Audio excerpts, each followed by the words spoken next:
Nah, sekarang jenis interaksi yang mempengaruhi penentuan lokasi. Konsumen mendatangi pemberi jasa, berarti ini lokasi sangat penting. Kalau pemberi jasa mendatangi konsumen, ini lokasi tidak terlalu penting. Terus pemberi jasa dan konsumen tidak bertemu secara langsung, ini biasanya melalui telepon, customer service kan sekarang bisa bisa melalui telepon juga kan. Close kita juga pesen apa bisa melalui telepon, melalui internet kita pesen apa. Nah, itu berarti lokasi itu tidak penting kalau yang ketiga ini. Oke. Opsi delivery jasa, lokasi. Keputusan yang dibuat perusahaan berkaitan dengan di mana operasi dan stafnya akan ditempatkan. Nah, jasa itu kita juga harus menentukan lokasinya di mana. Jangan sampai kita mau buka apa, misalnya kita mau buka bisnis jasa baru ya, jual makanan tapi tempatnya di dekat tempat pembuangan sampah. Nah, cocok enggak? Ya enggak ada yang mau dateng toh makan bau sampah, siapa juga yang mau makan, ya enggak? Nah, itu perlu dipikirkan. Terus saluran distribusi, mencakup siapa yang berpartisipasi dalam mengantarkan jasa, itu juga penting. Jadi untuk gimana caranya supaya jasa itu bisa tersampaikan ke konsumen. Lokasi, menurut Bittner ini nama orang ya, faktor yang mempengaruhi penilaian konsumen. Faktor ambien itu temperatur, penerangan. Layout, ini pengaturan, ukuran sama perabotan. Sama signage, ini tanda yang menunjukkan keberadaan suatu perusahaan. Nah, ini faktor-faktor seperti itu penting. Misalnya kita buka di sini, tapi kita nggak pernah menunjukkan kita berada di sini. Mana ada orang yang tahu? Nggak ada kan? Tetap biasanya ya kalau kita buka perusahaan atau buka restoran baru, pasti kita menyebarkan yang namanya apa? Selebaran kan, brosur. Ada ini baru di sini, jalan sini. Jadi orang, oh coba deh kapan-kapan ke sana, kan tahu. Tapi kita itu harus tahu gitu. Kita sebagai konsumen itu harus tahu kalau ada bisnis baru, ada tempat baru yang kalau emang bagus kita bisa mengunjunginya. Masya Allah, mati lagi. Halo, mati lagi mbak. Halo.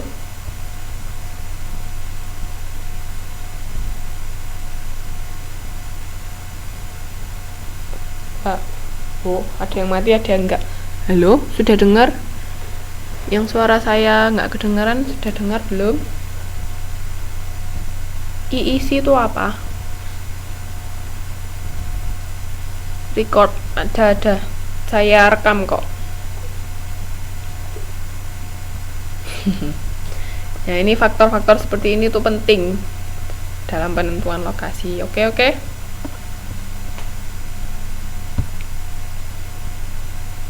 Nah, langkah-langkah untuk mengembangkan kebijakan lokasi, kenapa lidah saya hari ini bagus. Strategi pemasaran, target pasar dan posisi dalam shopping opportunity line. Nah, ini target pasar. Jadi kalau kita mau apa, misalnya kita pilih itu sebenarnya bagus itu di tengah keramaian kota, itu bagus cara pilih tempat lokasinya. Nggak percaya kalau di tempat umum yang ramai seperti itu biasanya harga bangunan lebih mahal ya, jadi kita juga harus memikirkan itu. Kalau misalnya kita mau menyewa tempat di sana lebih mahal, itu juga harus dipikirkan. Terus analisis regional, variasi regional dalam potensi ekonomi dan tingkat kompetisi. Jadi setiap tempat beda-beda. Misalnya kayak gini aja, McDonald itu kan nggak ada di semua kota di Indonesia kan, paling nggak cuman kota-kota besar, atau misalnya di yang saya tahu di Gresik itu cuman ada satu.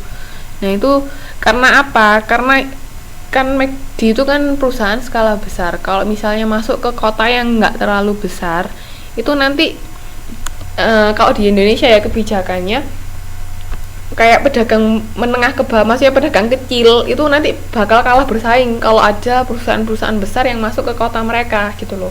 Makanya itu perusahaan besar kayak McD atau KFC itu adanya cuma di kota besar, atau enggak ya yang kota-kota yang di sekitarnya kota besar itu biasanya masih ada, tapi kalau untuk yang ke kota kecil itu biasanya nggak ada. Karena apa? Nanti supaya pedagang kecil yang ada di dalam situ itu usahanya nggak mati, jadi bisa tetap berjalan. Itu kebijakan di Indonesia kayak gitu. Kayak Matahari juga, Matahari itu nggak masuk ke kota yang sampai kota kecil gitu, enggak, karena itu tadi biar nggak mematikan usahanya masyarakat sekitar situ.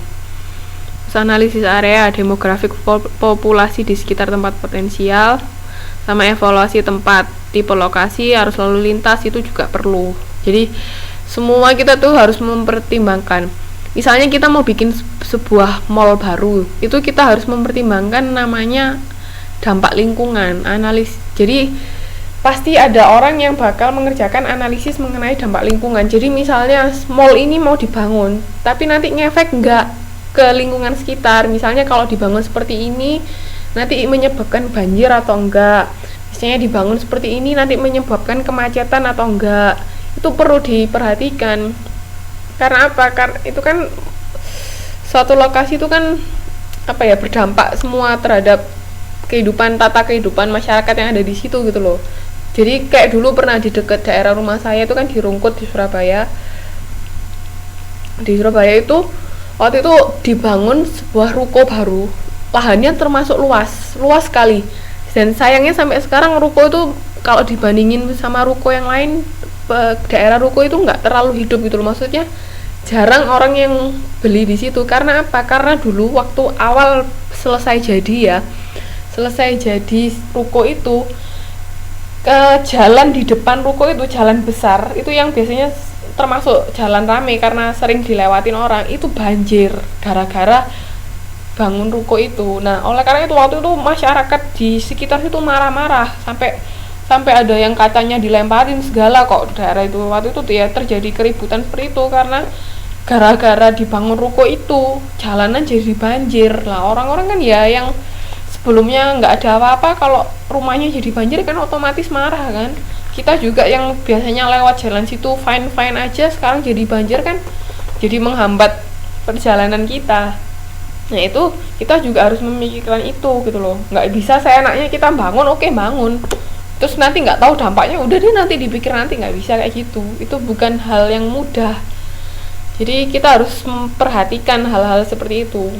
Macet atau enggak, misalnya gini ya, kita bikin tempat terus karena lahan parkir kita nggak ada, misalnya kita nggak punya lahan parkir, otomatis kan biasanya parkir di depan. Nah kalau mobil-mobil parkir di depan, andai kata kita sedang ramai, ganggu sama lalu lintas jalan raya enggak? Kalau kita bikin macet ya jangan, lebih baik enggak. Atau enggak, kalaupun gitu kita ngalah, misalnya kita lebih menjorok ke dalam supaya ada lahan parkir. Nah itu penting sekali seperti itu. Jadi harus memikirkan yang namanya lingkungan sekitar kalau kita mau bikin sesuatu. Nggak bisa seenaknya kita sendiri mau bikin. Sama kalau misalnya kita bikin bengkel ada nggak yang di dalam perumahan? Jarang banget, hampir nggak ada malah kalau saya bilang. Soalnya apa?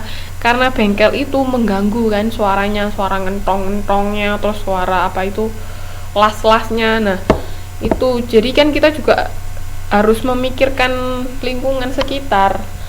Terus kayak kita mau bikin konser, kita mau ngundang artis siapa, itu kita perlu izin, untuk izin keributan loh, untuk izin keramaian, bukan keributan, kok keributan. Itu perlu kita izin ke polisi, karena ya, misalnya panitia kita perlu tanggal sekian kita mau bikin acara ini, kita mau adakan keramaian, itu perlu izin dulu, nggak bisa seenaknya. Jadi nggak mudah, sesuatu itu nggak mudah, harus ada bukan izin keributan, salah, izin keramaian. maaf.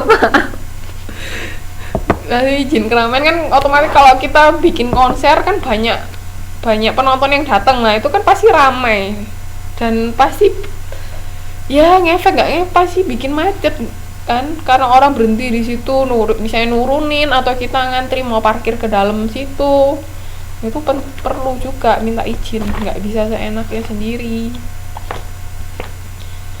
Oke, sampai sini ada yang mau ditanyakan?